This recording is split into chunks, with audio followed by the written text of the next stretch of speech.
The definition of boundary conditions is one of the key steps if you want to have correct FEA simulations. If you already performed any FEA simulation, you should have passed through one of the most important steps of the workflow, which is the definition of the boundary conditions.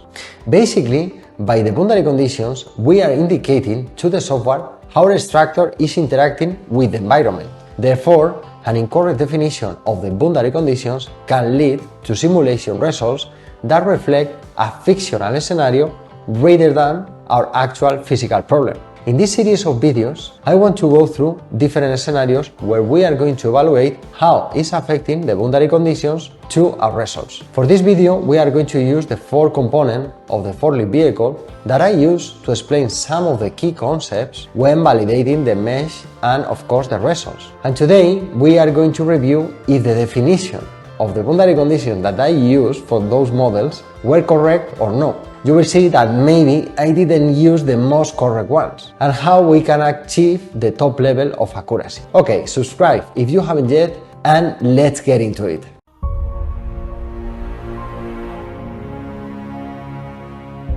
Hi, Carlos here, and for those of you who don't know me yet, having more than 12 years validating real engineering FEA projects across different industries. So I created my validation method to train FEA the way industry actually demands. You will find all the details in the description below.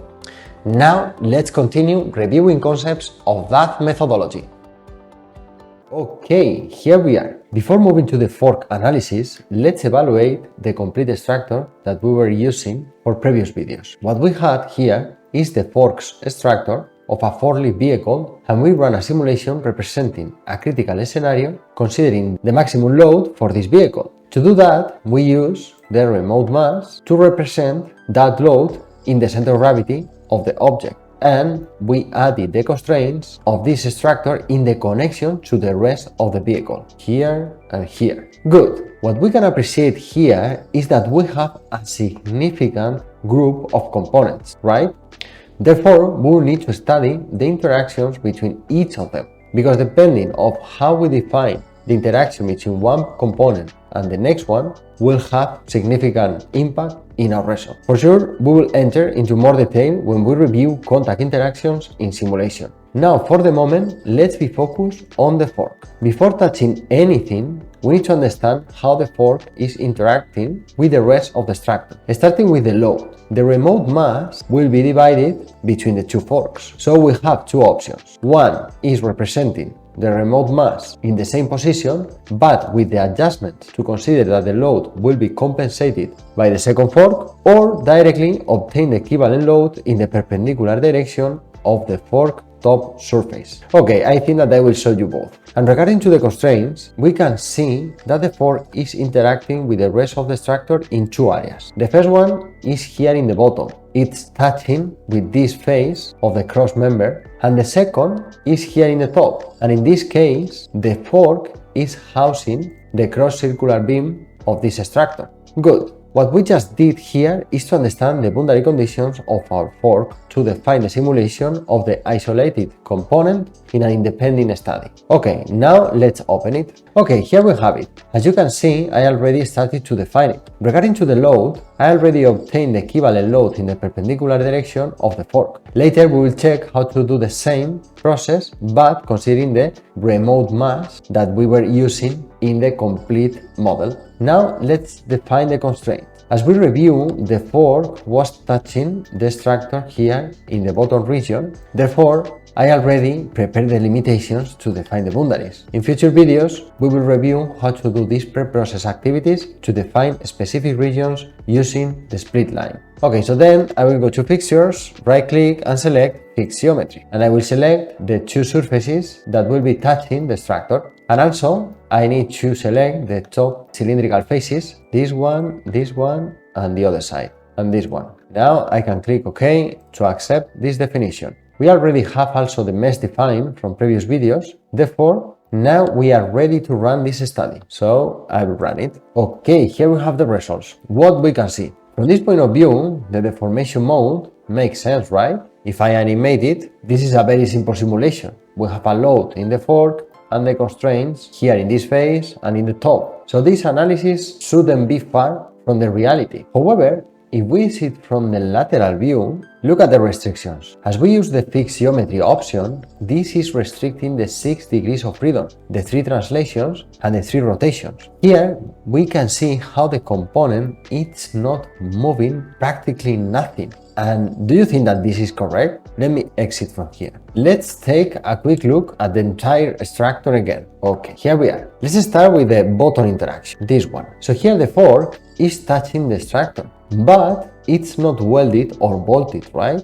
It's just touching. Therefore, the only translation that should be restricted is the perpendicular direction, the X direction. And if I move to the top, we have the same situation. The fork and the crossbeam are in contact, but they are not connected. The beam can rotate in this direction and also it can move in this lateral direction. So once again, the fixed geometry option is not the one we should use here. In summary, in the bottom connection, we just need to restrict one translation, and in the top, we need to allow one rotation. Okay, so let's come back to the fork analysis and let's redefine it. Here we are. I will copy the study, so we'll be able to compare both cases and understand how important the definition of our boundaries is. I will call it boundary condition adjust 01, and I accept to create this study. First of all, what I'm going to do is to remove my previous constraint, my previous fixture. So I go to the simulation menu, right click and select delete, and I say yes. Okay, now let's start defining the new ones. I go to fixtures, right click and select roller slider. This restriction is allowing us to fix translations in the 3 directions, depending on our requirements. As we saw, the only direction that we need to restrict is the longitudinal direction. As you see, by default, if I select the faces, the restriction is pointing to the perpendicular direction of our selection. Good, I will accept,